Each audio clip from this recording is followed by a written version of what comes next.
Hi. So this is the fourth week of the course, and it was the first week that we finally had time to sit down with the people in our group in a class scenario and start discussing the ideas that we envisioned for our sectors in the project.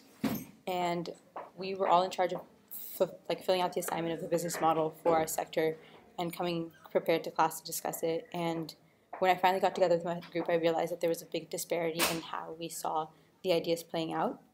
And at first, mostly because I am from a developing country, but it's from the city of Rio, which is a very developed city. I hadn't really understood the extent to which Vizag wasn't necessarily developed with like the basic infrastructure. And all the plans that I had come up with assumed that they had basic things, and which I was building upon. And when I finally sat down with my group, two of the members of the group have had experience in Andhra Pradesh, and they were just like, "You have no idea what you're talking about," and just started discussing what the situation was actually like, not only in terms of infrastructure and lack thereof, but also in terms of culture.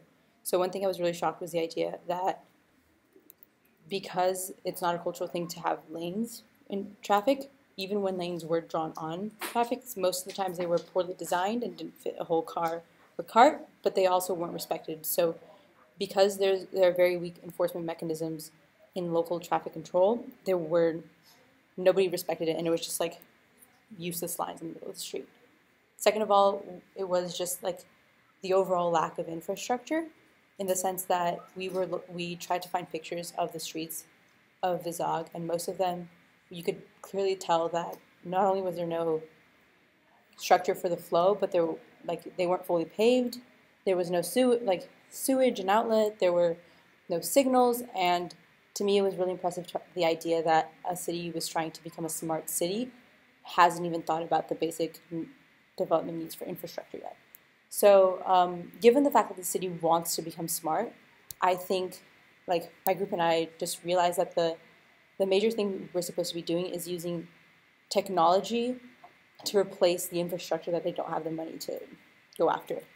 And that completely changed how I imagined our project going. At first I thought we were going to be using all these like modern technologies and modern ideas in transportation to like make the city great, but the truth is that we're going to be using technology to replace infrastructure that is common in like very developed countries. So this is going to be a big challenge because most of my experience within transportation engineering planning is very like advanced stuff, like based on countries that already have like the baseline of infrastructure developed. And I think it's going to be really cool to have to go back to the roots of transportation and understanding the smaller parts of transportation so we can start building from that and building technologies that haven't been built before to replace such infrastructure.